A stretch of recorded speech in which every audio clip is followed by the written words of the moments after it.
Hi guys, welcome to this discussion on the Bayes rule.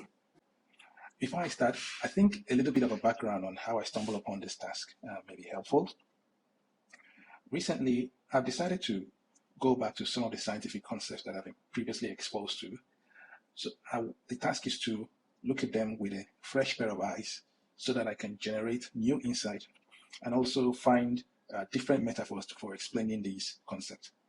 And I was lucky enough to have come up with some new ways of looking at Bayes' rule, and I believe this process of coming up with this new way could also serve as some sort of blueprint for how to generate new ideas, especially in the areas of science and technology.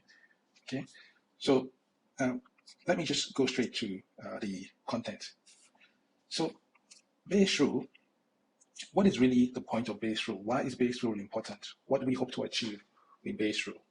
So Bayes' rule is basically a way to mathematically update one's belief in the presence of a new and relevant piece of evidence. I think it's easier to explain this with the benefit of a concrete example. Let's say, for example, we roll a die, and our original belief is that the outcome of the die is the number 6. Okay, so we roll the die, expect that the outcome will be 6. Then the question then is, what is the probability of our prior belief? What is our probability of this hypothesis, that of the outcome being 6? Those of us who are familiar with basic probability know that the probability of this hypothesis is, we know that there is only one way that the outcome of the die roll can be 6, and the total number of possible outcomes is 6. Okay? So this probability we've just calculated, the probability of the hypothesis, is called the probability of the prior. So this is called the probability of the prior. Or sometimes they also call it the prior probability.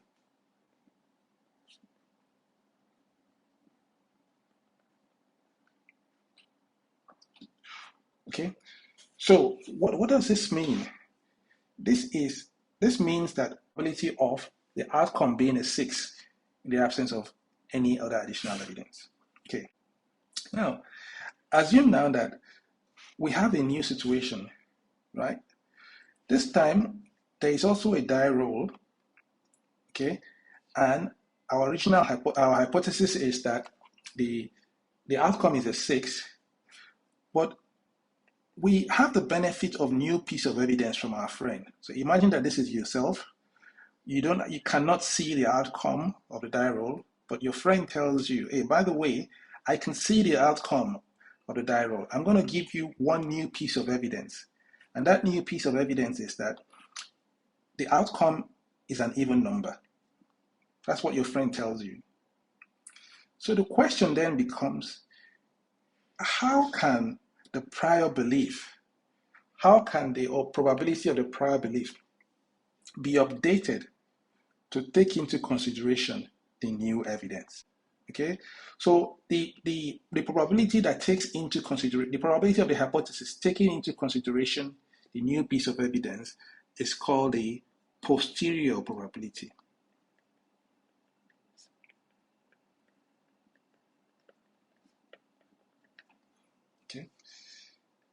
Okay, this new probability that is informed by the new piece of evidence is called the posterior probability. Okay, so let's do a quick recall. The hypothesis H is the outcome of the die roll being a number 6. Okay, and secondly, let the evidence be E. And that evidence that we got from our friend, let it be that the outcome of the die roll is an even number. This is the new piece of evidence we got from our friend. So the question then we're asking is, how can the probability of the hypothesis in the face of this evidence be calculated from the probability of the prior? Okay, and this new posterior probability is basically the probability of our hypothesis but now in the presence of new evidence. How can this new probability be calculated from the probability of the prior? Okay, that is the challenge that we are facing, and this is where Bayes' rule comes in handy. This is what the function of Bayes' rule is. Bayes' rule tells us how to calculate, how to update our prior belief, which is the probability of the hypothesis, in order to give, in the face of new evidence, in order to give us the probability of our hypothesis in the face of the new evidence. That's what Bayes' rule is about. Okay. Okay. So thankfully, this problem is simple enough for us to calculate all the terms here. It's easy for us to calculate probability of the prior probability, which we did that already as 1/6. It's also easy for us to calculate this probability, okay, by just drawing a table. The table below will help us to be able to do that. Okay. Now, in this table, X represents the possible outcomes of the die roll. Okay. So the outcome of the die can either be 1, 2, the numbers 1, 2, up to 6. Okay. Then the second column, if you like, represents the new piece of evidence. For each outcome, which outcome is equivalent to, coincides with the new piece of evidence. Now remember, the new piece of evidence is that X is even. So we can tell here that if X is even, then the outcomes of the die that is equivalent, that is consistent with the piece of evidence, is the numbers 2, 4, 6, because those are the numbers that are even. Okay, so in order for us to calculate the probability of the hypothesis given this piece of evidence, again, the formula is the number of ways that the hypothesis can be true and the total number of possible outcomes. Okay, now the hypothesis can only be true if the outcome is 6. So there is only one way that the hypothesis can be true. So that's why this number will be 1. Okay, and there is also and then how many possible outcomes are there given that the evidence is true? So if the evidence is true, there are only 3 possible outcomes, right? If the outcome is even, there are only 3 possible outcomes, being 2, 4, and 6. So the number of possible outcomes is what? In this case is 1/3. So that means the probability of the hypothesis in the face of this new evidence is 1/3. Okay? If you like, the posterior probability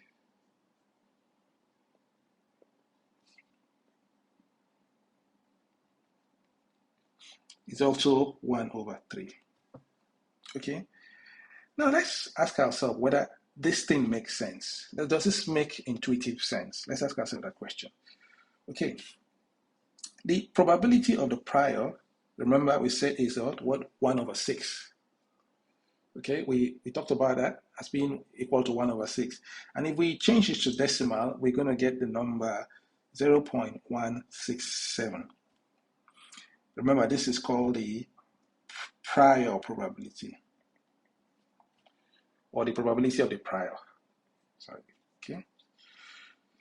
Then the posterior probability, the probability of the hypothesis being true in the face of this new piece of evidence, given that the piece of evidence is correct, right? We just calculated this to be 1/3, and 1/3 is what? 0.333. This probability is called posterior. It's the updated probability, the probability of the updated belief in the presence of the new evidence. Okay, so thankfully we can. Okay, now let's ask ourselves: does this really make intuitive sense?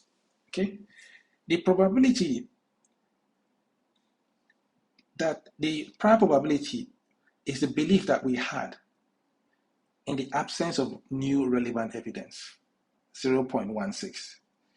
And the posterior probability is the probability of the updated belief, okay, after we've seen our piece of evidence, after we've seen the relevant evidence. That probability is now 0.33. So it's risen from 0.16 to 0.33. But does this make sense? Is the probability of our belief increased in the face of evidence, the evidence that the outcome is an even number? And I say yes, it does. Because if the outcome is an even number and our hypothesis is that the outcome is a 6, the new piece of evidence strengthens our prior belief. It strengthens the possibility of our prior belief being correct, right? So as a result, this updated probability, this probability of the prior, we expect it to be higher than the probability of the, this probability of the posterior probability, we expect it to be higher than the prior probability. So this makes intuitive sense. So with this example, helps us to motivate to better appreciate the challenge that we would like to solve with Bayes' theorem. Okay, so the challenge that we would like to solve is, remember, we would like to ask ourselves, how might we update, what might we need to do to the probability of the prior in order to deduce the probability, the posterior probability? What might we do to the probability of our belief in the absence of evidence to get the probability of our belief in the presence of new evidence? Okay, so there are certain questions that we may find relevant to answer. The first one could be, what is the nature of this function? Right? What if we know the exact nature of this function that, if you like, changes our prior probability with anything else, along with anything else, to give us our posterior probability, then we're more or less answered the question. The other question we might want to ask is, what are all the possible terms? So I think we will start this one in a bit of a counterintuitive mode. Let's start with the second. Let's start to answer the second question first of all. Okay, so far, let's summarize all the terms that we've had so far. So the terms on the left-hand side, we've had the hypothesis, we've had the evidence. So what are the reasonable probabilities associated with these terms? Okay, we've had the probability of the hypothesis. We call that the prior probability. We've also had the probability of the hypothesis given that the evidence is correct. Okay, then maybe we introduce two more probabilities. What of the probability of the evidence? This could be a reasonable term. We will discuss detail of what this really means, and the probability of the evidence given the hypothesis. The probability of the evidence given that the hypothesis is correct. Okay. So these are at least 4 terms that we have so far identified that could have something to do with, this function. Okay, and if you remember from our previous calculations, we know that this probability is 1/6, and we know that this probability is 1/3. If you remember our previous calculation, 1/3 here and 1/6 here. Okay. Okay.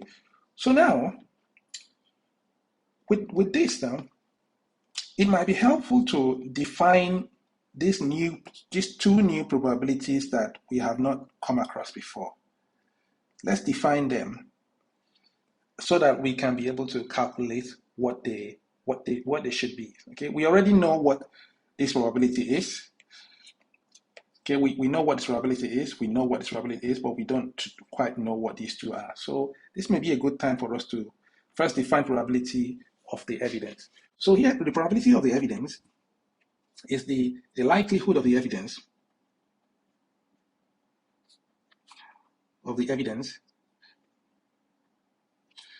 irrespective of the hypothesis.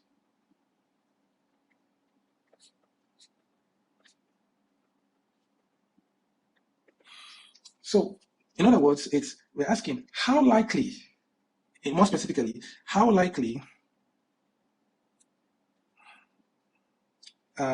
is it that the outcome is even, irrespective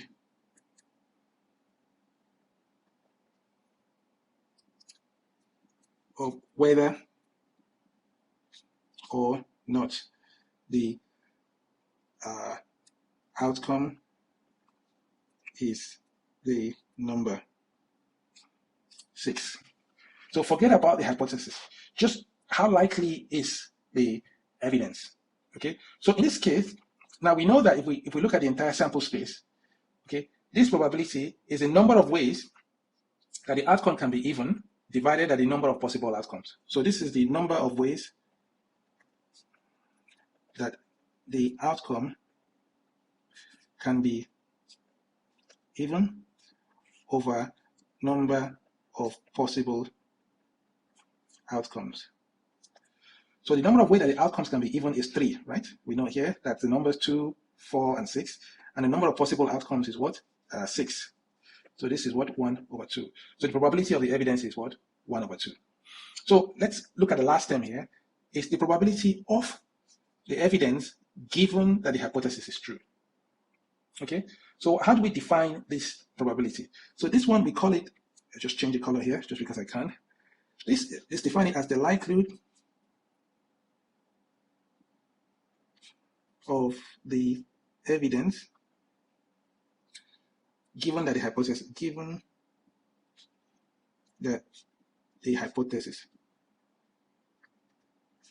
is correct. Okay, so let's concretize it here. I will just put here, let's concretize it. This means that how likely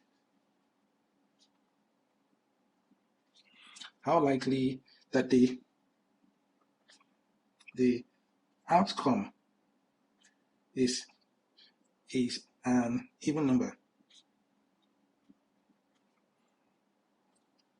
given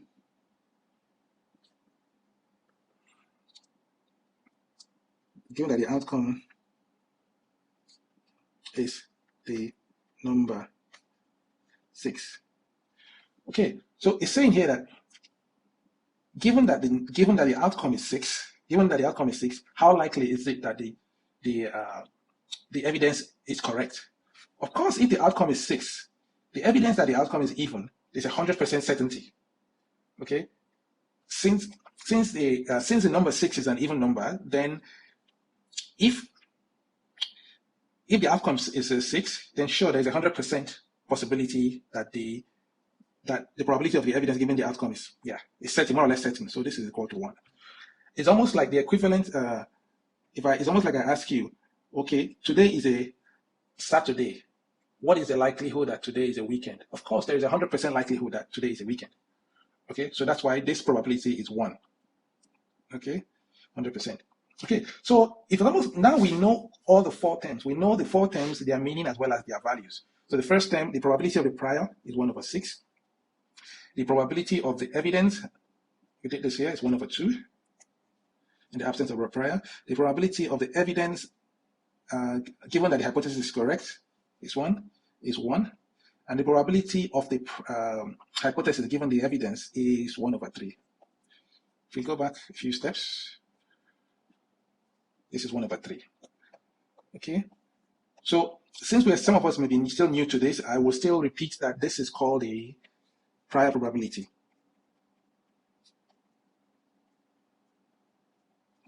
This is called a posterior probability.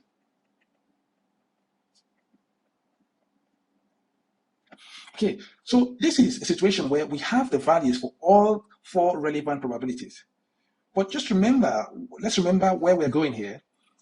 What we want to do is we want a formula that can tell us what to do to the prior probability and any other relevant probabilities in order to get the posterior probability. Essentially, what is the nature of this function f?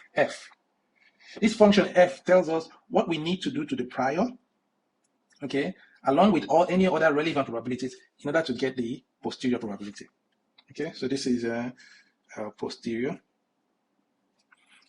This is the prior probability. Then we already defined these other terms, but these two are really important, if you like. Okay, so now in this particular example, all of the individual probabilities can be calculated from first principles. So what we really want to do is to find this formula F, okay, that will tell us the relationship between the 4 probabilities, such that if we know any 3 terms, we can calculate the 4th one. If we know these 3 terms, for example, we can calculate the posterior probability. Okay. Now, to be honest with you, the desire to independently derive this formula myself was essentially what motivated this video. Okay. So the approach that I want to use is almost like a curve, what I call a curve fitting approach. Okay. And essentially, it will mean it's a process of making educated guesses on what the nature of this function is. So come with me in this intentionally, because I think even those who are familiar with Bayes' rule might learn a thing or two as well from this approach. Okay. Okay. So in order to do this, we will take a few cases. Okay, a few cases that is connected to this die roll scenario, and calculate the 4 probabilities and ask ourselves what formula, what function can help us that can relate these 2 functions. Okay. Because the beauty of it is that for each case, we will be able to calculate these 4 probabilities. And based on that, we can be able to guess possible functions, possible relationships between these 4 probabilities that can help us understand what is the exact nature, what's the exact relationship between them. Okay, I think it's probably easier to explain with examples. So we take the first case that we've already evaluated the probability. So the first case is that your hypothesis is that the outcome of the die roll is a 6. The evidence is that the outcome of the die roll is an even number. We have previously obviously talked about this particular scenario, and these are the probabilities. These are the values of the 4 probabilities. So this is the general nature of the function that this is the function expressed in a general sense. Okay. Now you find here that from the values that we have so far, there is nothing that sticks out. There's nothing that sticks out from these values that can help us guess that can help us make an educated guess of what the possible function is. So maybe it might be a good time to try another case. Okay, so let's call this case 2. And the second case is essentially that yes, the hypothesis, the prior, if you like, the prior belief is that the outcome is the number 6, but the evidence now is that the outcome of the die roll is an odd number.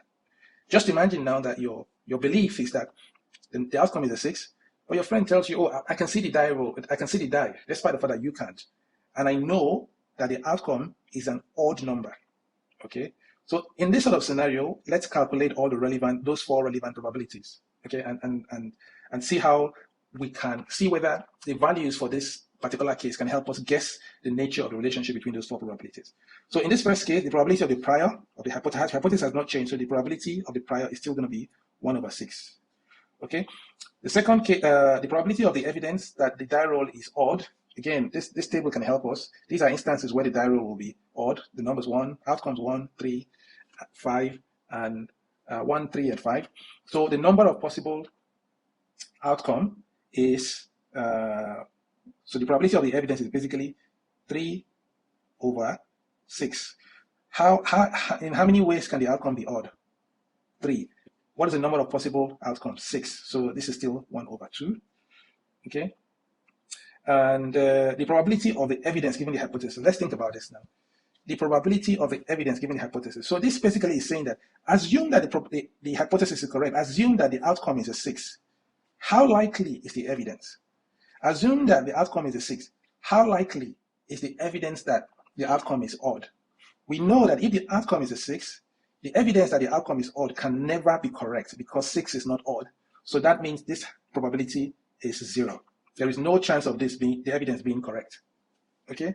Then the probability of the hypothesis, if you like, given the evidence, is we're saying that assume that the evidence is true. Assume that the outcome is odd. Okay. How likely is our hypothesis? If the outcome is odd, how likely is it that the outcome, the outcome is, our hypothesis is correct? How likely is it that the outcome is a 6? There is a 0%, there is a 0 chance of the outcome being 6 if the evidence is correct, if the evidence that the outcome is odd is correct. So this probability is equal to 0. Now let's put in the values here. You will get this probability is 1 over 6. This probability is 1 over 2. Probability of the evidence given the hypothesis is 0. Probability of the hypothesis given the evidence is 0.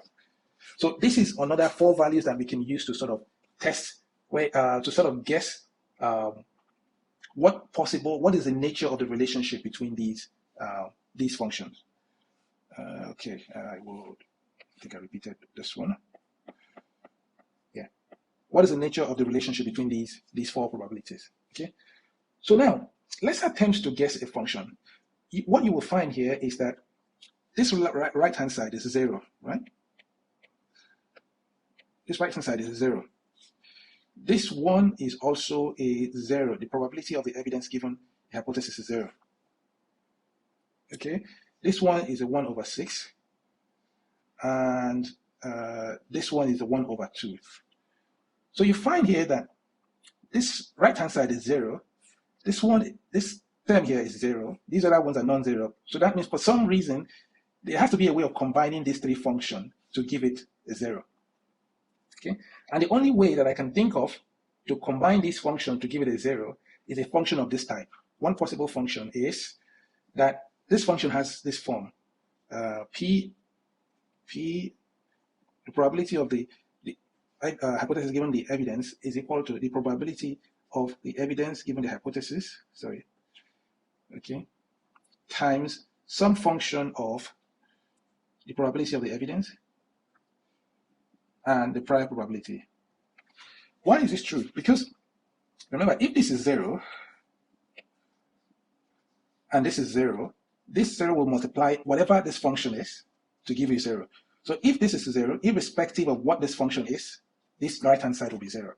And this function fits the data that we have here. And okay, let me also give you a function that I know, for example, that does not fit. Assume, for example, that the function that one candidate function that we might want to try is that this probability is of this function is of this nature. P plus some sort of function of P, E, P, H. Okay, we know this will not work because if this is 0 and this is 0, as in case 2, right, these two can be 0 without this being 0. So we know that this will not work because this will be non-zero, this will be 0, and this will be 0, and left-hand side will not be equal to right-hand side. So we know that this function will not work. So the best possible function that we've gotten is this so far. Okay. Now let's consider a third case, where the hypothesis is still the same as the previous case, but a new piece of evidence is that the outcome of the die roll is the number 5 or the number 6. So let's calculate the 4 probabilities involved, see what the values are, and try to find a function that can help explain the relationship between these 4 probabilities. So the probability of the prior is 1 over 6, as we've shared previously. The probability of the hypothesis has not changed from case to case. Now the probability of the evidence. So what is the evidence? The evidence is that the outcome is a 5 or a 6. Now, what is the probability of the outcome being a 5 or a 6, irrespective of the hypothesis? So there are 2 possible ways, 2 ways that the outcome can be a 5 or a 6. So this is 5, as indicated here. So it's 2, and the total number of possible outcomes is 6. 6. So that gives us 2 over 6 is 1 over 3. Okay. Then the probability of the evidence given the hypothesis. So this tells us this. Assume that the hypothesis is correct. Assume that the hypothesis, that the outcome is a 6. Okay, what is the likelihood of the evidence being correct? Assume that the outcome is a 6. What is the likelihood that the outcome of the die roll is a 5 or a 6? Well, this is quite straightforward, right? It means that the number of ways that the evidence can be, basically, there's a 100% likelihood that the evidence is correct if the outcome is a 6. Okay, so this is 1 over 1, bracket 100%. and then the probability of the hypothesis given the evidence. So this is basically, now this is the posterior probability that we want to calculate. Okay. Now for us, let's calculate this in a first principle way, not by using any formula. So assume that the evidence is correct, right? That means that the outcome is a 5 or a 6. What is the likelihood of the hypothesis? How likely is it that the outcome is a 6, given that the evidence that the outcome is a 5 or a 6 is true? Okay, so there is only one way that the outcome can be a 6, and there are only two ways that the outcome can be a 5 or a 6. 2. So this is a so the posterior probability is a 2. So let's use this table below to summarize the values that we have so far. So the prior probability is 1 over 6. Probability of the evidence is 1 over 3. Probability of the evidence given the hypothesis is 1. And the probability of the hypothesis given the evidence, if you like, the posterior probability, is 1 over 2. Again, remember what our goal is. Okay, our goal is to find any kind of relationship that links these four probabilities. Again, why do we want to do it? Because we want to be able to calculate the fourth term if we know any three. Okay, then we already have a candidate form that this relationship takes, right? And let's see how this new piece of data for case number 3 fits into this candidate formula. Okay, so let's fit the values that we have here. So this probability, the posterior probability is 1 over 2. Let's call it 1 over 2. The probability of the evidence given the hypothesis is 1 times some function of the probability of the evidence here is 1 over 3, and the probability of the hypothesis is 1 over 6. Okay. Now, so far, there is no evidence that invalidates this function. This new value still does not invalidate this function. Okay. We should be able to find a function, a relationship between this 1 over 3 and 1 over 6 that will be consistent with the values that we have seen so far. So what will be the nature? What will be the nature of this function, say f1, that will help us to be able to calculate this? In other words, another way of asking this question is, how can 1 over 3 and 1 over 6 be mathematically operated on each other in order to yield 1 over 2? Okay, or if you like, 1 over 2 divided by 1, which is 1. Okay, that's the question that we're asking. So let's take this still further. Why don't we do this? Then let's say 1 over 2, bring this down, is equal to 1. Okay, times okay, let's just rewrite this. Some function that can operate on 1 over 3 and 1 over 6. Okay, some function that can operate on 1 over 3 and 1 over 6. So why don't we make this simpler by just labeling what these values are? This is a P H over E. This is P E even H. This is probability of the evidence, and this is probability of the hypothesis. Okay. So if we tidy this up, you will get here that 1 over 2 is equal to say 1. This is just not helpful. So what can we do? How can we operate these two numbers, 1 over 6 and 1 over 3, to give us something that comes close to 1 over 2, that gives us 1 over 2?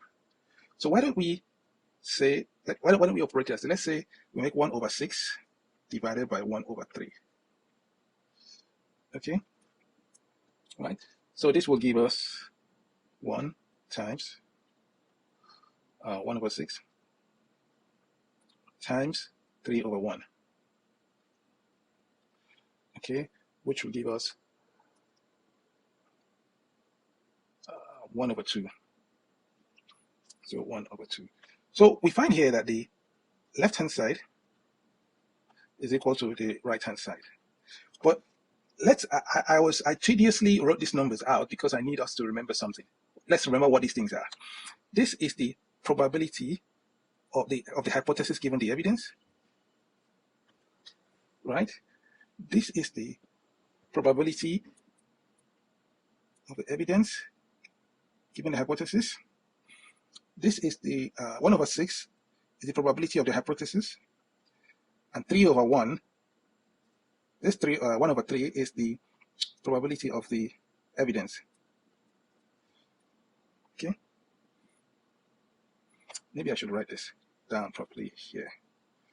So this should be probability of the hypothesis given the evidence, probability of the evidence given the hypothesis, and probability of the hypothesis. I think it's easier to do it this way.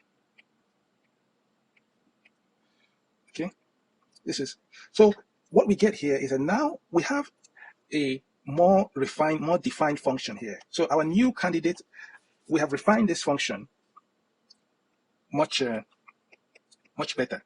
So this function now is of this definite form. The posterior probability is equal to P, the probability of the evidence given the hypothesis, okay, times the probability of the hypothesis divided by the probability of the evidence. Okay, so this is a formula that we have, a more definite formula that we have found that so far fits all the data, all the cases that we have come across that we, okay. So what we're going to do now is we look for, find other cases, right, that can find other cases to see whether other new cases that we have not considered, that we have not derived from this formula, to see how much this formula generalizes to other cases. Okay, so we now have a candidate formula that tells us the relationship between the posterior probability and these other 3 probabilities. Okay, so let's now ask ourselves, how do we validate the veracity of this formula? So we do it by validating cases that we have, some of which we have come across and some that we have not come across. Okay, so the first one that we've come across is the first case, again, where the hypothesis of die roll is a 6 and the evidence is that the outcome of the die roll is an even number. So we have previously considered this case, and the values are as follows. So the values for the 4 probabilities are as follows. So let's use the formula that we've just calculated, that the posterior probability is the probability, okay, probability of the evidence given the hypothesis times the prior probability divided by probability of the evidence. Okay, now let's put in values. So this is 1 over 3 is equal to probability of the evidence, so 1 over 1 times probability of hypothesis 1 over 6 all over probability of the evidence 3 over 6. Okay, so this will give us 1 times 1 over 6 times 6 over 3.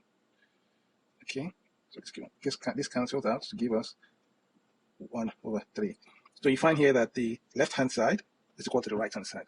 So what this means is that, not surprisingly, this equation that we have found fits the first case that we considered. Right? It's almost like cheating because, you know, we are proving the equation using the data point on which it was created. So this is a little bit of a cheating.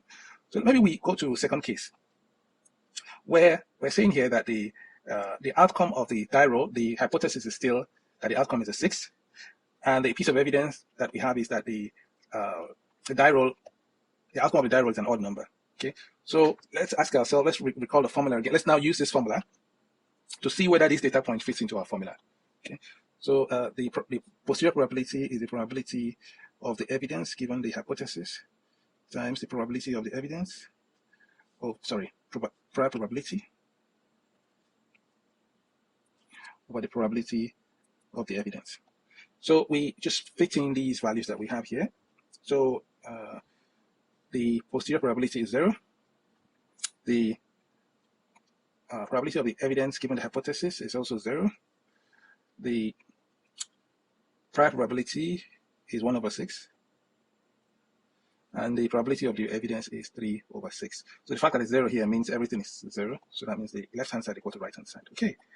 Now, Fine. This case 2 also fits the formula. Now let's go to a brand new case 4 that we have not considered so far. It's almost like we call this out of sample testing. Okay, so we call this out of sample testing. Okay, so in this case, our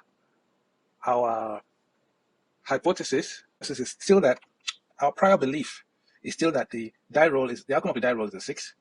Now the evidence that is placed before us is that the outcome of the die roll is a number greater than 2. Okay, right? So we had this belief, then we had a new piece of evidence that the outcome of the die roll is a number greater than 2. Okay, so now let's calculate all the relevant probabilities using it by hand, then check that it conforms with the formula. Okay, so probability of the hypothesis, I won't repeat this again, is still 1/6. That hasn't changed. Okay, and the probability of the evidence. So now the evidence is that the die roll is a number greater than 2. So what is the likelihood of the outcome being a number greater than 2? There are 4 numbers that are greater than 2 out of 6 possible outcomes. So this is 4/6, which is equal to 2/3. Okay, the probability of the evidence given the hypothesis. So assume now that the number is a 6, the outcome is a 6. What is the likelihood that the evidence is true? Of course, if the outcome is a 6, the evidence that the outcome is greater than 2 is also true. There's a 100% likelihood that it's true. So this is a 1, bracket 100%. And then the probability of the hypothesis given the evidence. So this is the posterior probability. So if we get it from first principles, it means given that the evidence is true, what is the likelihood of the hypothesis being true? So there is only one way the hypothesis can be true, which is 1, right? And the sample space is the space where the evidence is true. So there are 4 possible ways that the outcome can be greater than 2. So which is 1/4. So this is just 1/4. So the question then becomes, this number that we have calculated from first principle, how does it fit into the formula that has just been derived? So if you remember, the formula is that the posterior probability is the probability of the evidence given the hypothesis times the probability of the prior divided by the probability of the evidence, which is equal to, so this left-hand side is 1/4, is equal to 1, probability of the evidence given the hypothesis is 1, times the probability of the prior probability, 1/6, all over the probability of the evidence, 2/3. So this is equal to 1 times 1/6 times 3/2. So this gives us 1, this is 2, which goes to 4, 1/4. So 1/4 equal to 1/4. Left-hand side equal to right-hand side. So what we see here is that this formula, we are yet to disprove this formula. We are yet to see any example in this scenario that we've just talked about that disproves this formula so far. So for those of you who are interested, you may want to take a 5th case as homework. Assume now the hypothesis is still the same, but the new piece of evidence is that the outcome of the die roll is a number that is greater than 2. Okay. Yeah, maybe I made a mistake here. It's a number that is greater than, let's say, a number that is greater than 3 in this case. Let's call it 3. Okay. And you calculate the posterior probability using the formula, obviously. Then also calculate it using the directly and see how much the two values, how similar both of them are. Okay. Now, maybe this is a good time to take a step back and ask ourselves, what have we done and what I see? What have we done so far? Assume that you have a prior belief, say H, that has a probability, P of H. We call that the prior probability.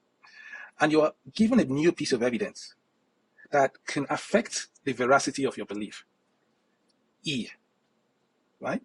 The question then is, how might you be able to adjust the likelihood of your belief being correct in the presence of this new evidence?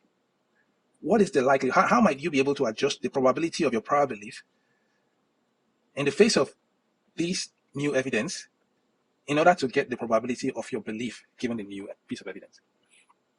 That is what Bayes' rule is about. That is what Bayes' rule is about. Now, what was the point of this video? The point of this video was to present on an intuitive manner, what Bayes' rule really means from an intuitive manner. And it's also to share with you this journey that I embarked on, that is really about taking simple things and trying to understand it from a deeper level, right? And this exercise was really to ask myself, how would I be able to derive Bayes' rule if I did not know anything about Bayes' rule? If I did not know about Bayes' rule, how might I be able to derive it? It's almost like to share a roadmap on how new knowledge is derived, right? What I mean, and this roadmap essentially means you got to have a problem that you want to solve.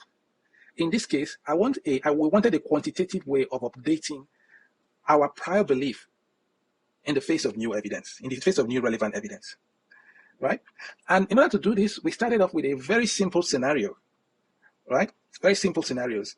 And we're able to guess certain functions. We're able to carry out a series of educated guesses, right? That we could test with evidence. We could test with specific combinations of those 4 probabilities that we identified. And eventually, the result of the test helped us to revise our hypothesis. The result of the test helped us to revise a new kind of guess, a new kind of candidate formula that will help us that might help us understand, might help us get to the bottom of what we really want to achieve. And I will also say here that I call this a cheeky proof, a cheeky but original proof. I call it cheeky because, we just showed one function that has so far been able to, that's consistent with all the evidence and all the cases that for this problem statement that we've identified. But it's also possible that this formula may not be the only exclusive formula. It's not the only unique formula that can solve this problem. So there is a need for a more rigorous and general proof for this. So part of this journey for me is to ask myself, how might I independently come up with a more rigorous proof of this formula? And this is a call to action as well, to say, hey guys, let's contribute, let's put our heads together. Let's not think about it from Bayes' point of view. Let's think about it from a strictly original point of view, not what you've seen in the textbook. How might we go about having this more rigorous proof for this problem, for this formula that we desire to get? So I thought I'd share with you that this is a journey. And for me, the next step is a journey about trying to have a more intuitive understanding of all the things I learned in school, having to come up with new metaphors, new ways of looking at them. Also, I also want to have the depth of understanding that will make a more rigorous proof of this formula easier and flow more naturally. And with the benefit of a rigorous proof, I'll also be able to understand the limitations of this formula and also understand the applicability, how general this formula is. So join with me in this journey. Feel free to comment. Feel free to share what you think. Feel free to share some feedback in terms of what can be done better as well and what we want to see more of. Thank you, and thanks for your time. Bye-bye.